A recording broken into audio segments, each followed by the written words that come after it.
안녕하십니까. 김성입니다. 오늘은 무엇이 불교인가 그리고 무엇이 불교가 아닌가에 대한 시리즈 강의 제2부 가운데 5번째 강의를 하려고 합니다. 제목은 베이다의 신들과 대승불교의 신들인데, 베이다의 신들과 대승불교의 신들은 연결되어 있거든요. 그래서 우리가 고대 인도의 사상이 어떻게 불교 속에 흡수되었고 영향을 줬는지 거기에 대해서 알아보자고 하는 겁니다. 베이다에는 많은 신들이 나옵니다. 대바라는데 이 신들을 리시들이 체험한 것이 알 수 없지만 불경에도 이 신들이 나오고 똑같이 대바라고 부릅니다. 그리고 부처님과 대화도 나눕니다. 불교 역시 베이다의 신들을 인정하는 셈이 되겠습니다. 역할은 다르겠지만, 그러나 불교는 신의 존재를 인정하지만 그 신들을 숭배의 대상으로 보지는 않습니다. 불교에서는 이 신들도 육도를 위인하는 중생 중에 하나로 볼 뿐입니다. 그러니까 인간도 신이 될 수 있고 신도 업이 닿으면 인간보다 못한 존재로 떨어질 수도 있습니다. 그렇게 불교가 보는 거죠. 특히 대승불교에서는 베이다의 신들 중 여럿을 불교의 수호신으로 받아들이고 있습니다. 그 베이다의 신들과 불교의 신들이 어떻게 연결되는지 살펴보도록 하겠습니다. 베이다 시대의 인도인들은 자연현상의 각 배후에는 신비스러운 어떤 인격적인 힘이 있다고 봤고, 기도와 제사를 통해서 이 힘들과 어떤 인격적인 관계를 가지려고 했습니다. 이 인격화된 자연의 힘들이 리그베다의 1028개 그 성가들의 대상이 되는 신들입니다. 그러니까 베다 신들 중에서 바루나가 있는데 우주를 창조한 사람이죠.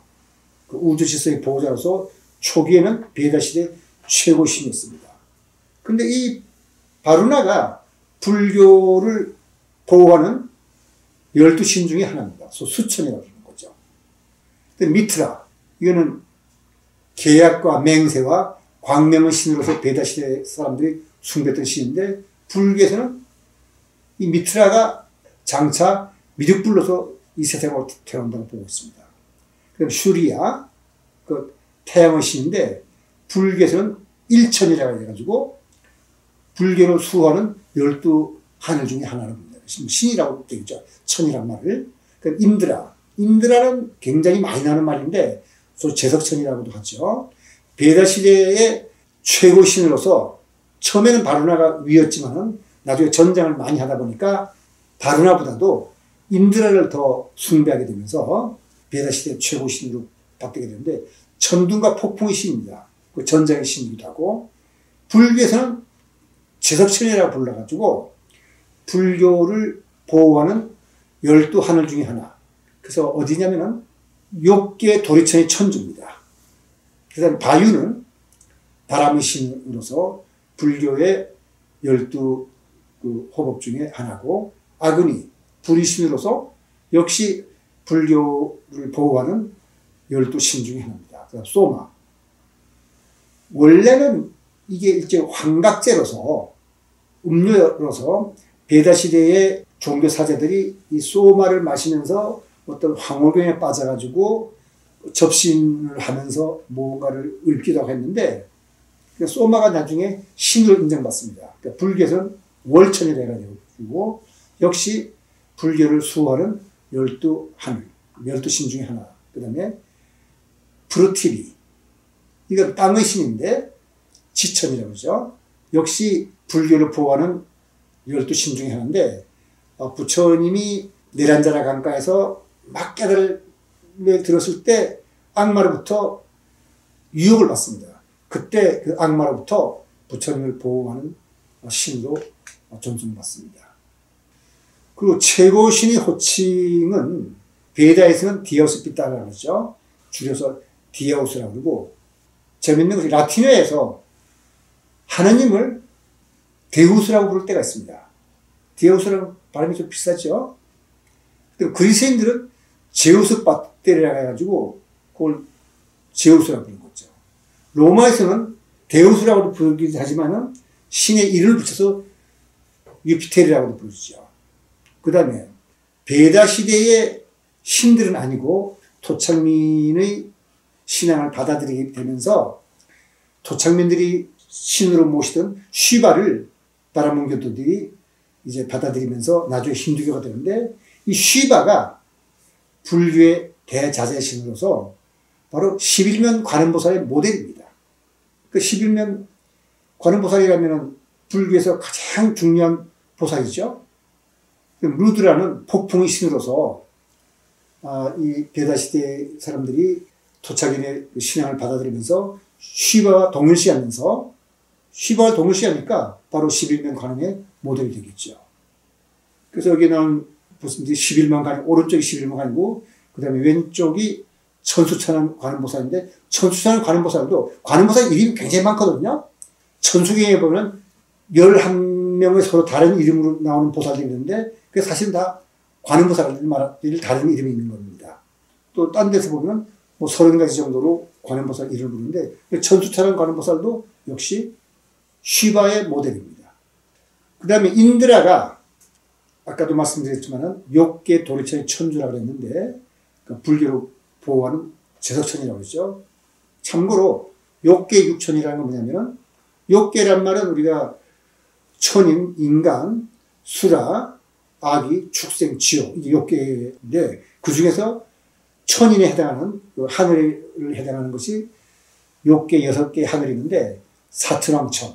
우리가 절에 가면 사천왕이 있어서 불교를 보호하죠. 바로 그 사천왕들이 거주하는 것이 사천왕천이고, 그 위에 하늘이 도리천이라고 합니다. 그러니까 불교와 불교에 기하는 사람을 보호하는 그 신이라는 뜻에서 도리천인데, 그 도리천의 천주가 바로 인드라입니다. 그 다음 그 위에 야마천, 도솔천. 도솔천은 유명하죠. 미륵보살이 지금 거주하는 하늘이라는 뜻에서, 그 다음 화락천, 타와사천. 이렇게 6개 하늘이 있습니다.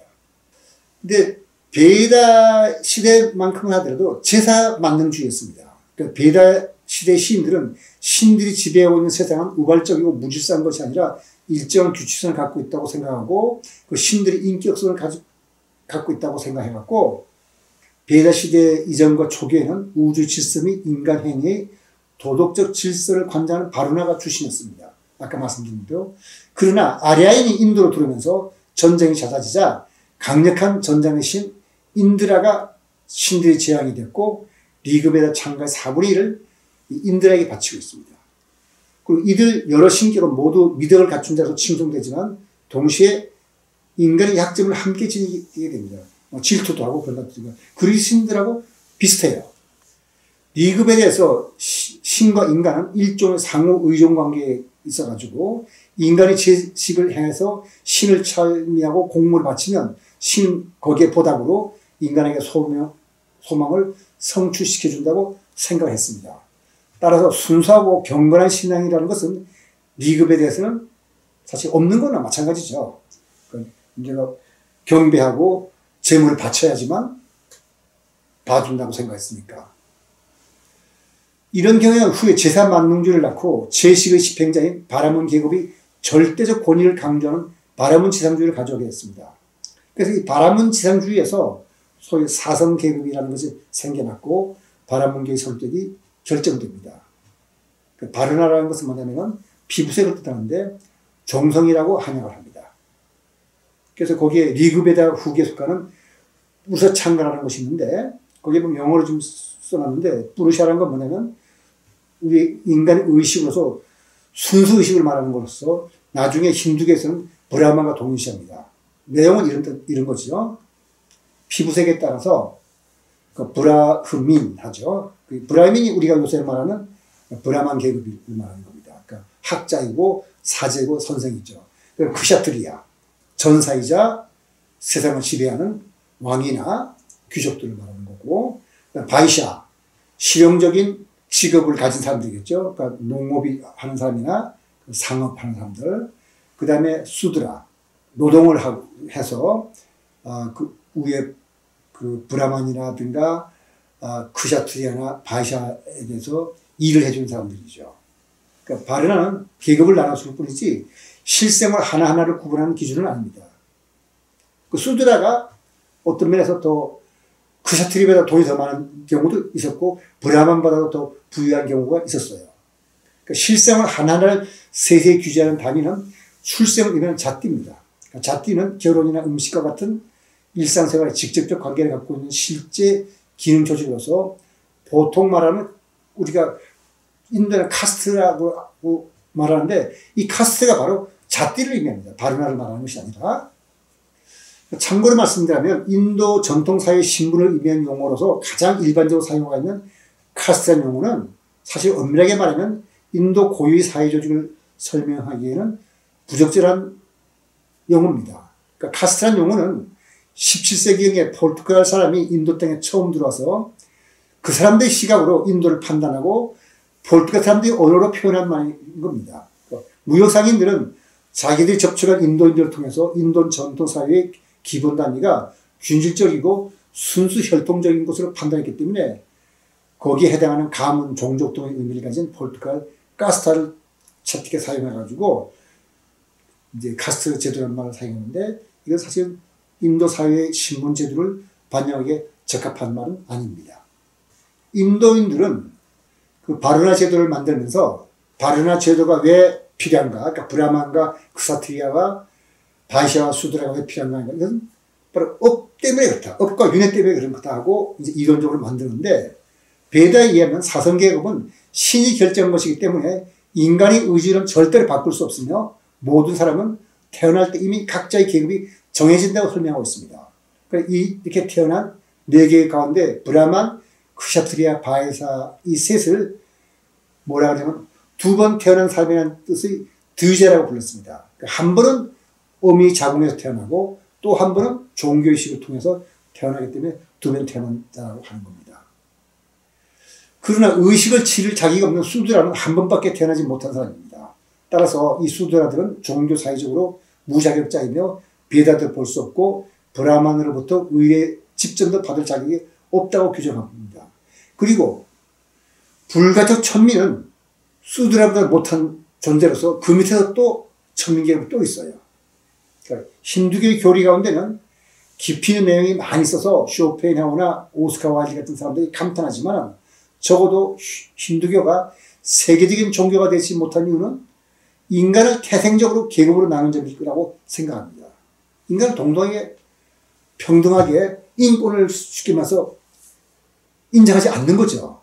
이 점에서 불교가 베다의 권위를 부정하는 것은 당연하다고 할 수 있습니다. 예를 들면 이슬람교는 이슬람이 탄생한 지에 50년 만에 아라비아 반도를 통하고 그 다음에 50년 동안에 아프리카 북쪽 서쪽에서부터 중국 서쪽까지 이르는 거대한 제국을 건설했는데 그건 왜냐면은 사람들이 이슬람이 귀의했기 때문에 그런 거예요. 왜 귀의하게 됐냐면은 신 앞에는 모두가 평등하다고 그랬어요.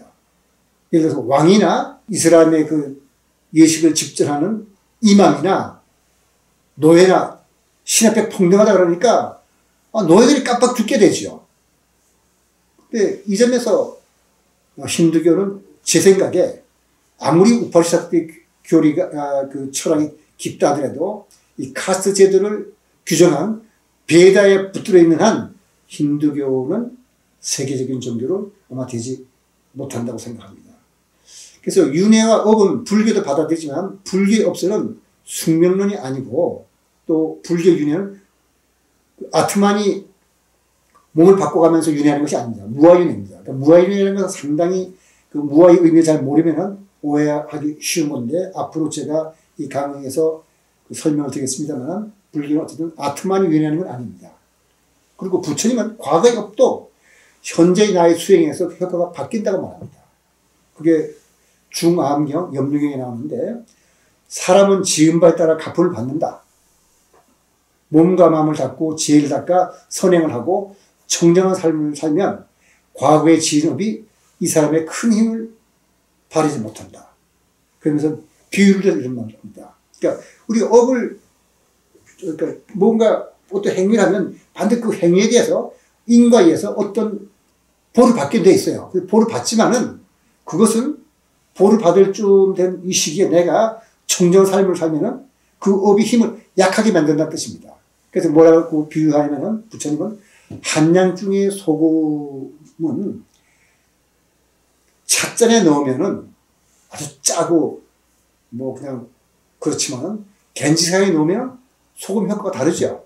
그것처럼 업도 똑같은 짓을 했다 하더라도 내가 얼마만큼 선행을 하고 훌륭하게 사느냐에 따라서 효과가 달라진다. 이렇게 보는 겁니다. 그리고 피해자는 제사 만능주의 믿음으로 제사를 지낼 때는 상짐승을 공물로 바치는 공의제를 지내는데 부처님은 제사에 대해서 전혀 의미를 두지 않았습니다. 법국은 개성 106에 이런 말이 나오죠. 달마다 1000번씩 100년을 제사 지내는 것보다는 단 한순간만이라도 자기 자신을 닦은 이를 존경하신다. 그러니까 제사 같은 건 정말 아무것도 아니다는 뜻이죠. 그리고 불교에 기이한 아슈카관 때는 궁중에서 공의제를 지내는 것을 금하였고 이러한 불살생의 정신은 18세기 현자들에게도 공감을 얻어가지고 힌두교에서는 나중에 산재물 대신 상징적인 재물을 바치는 형태로 제사가 간소하게 됩니다.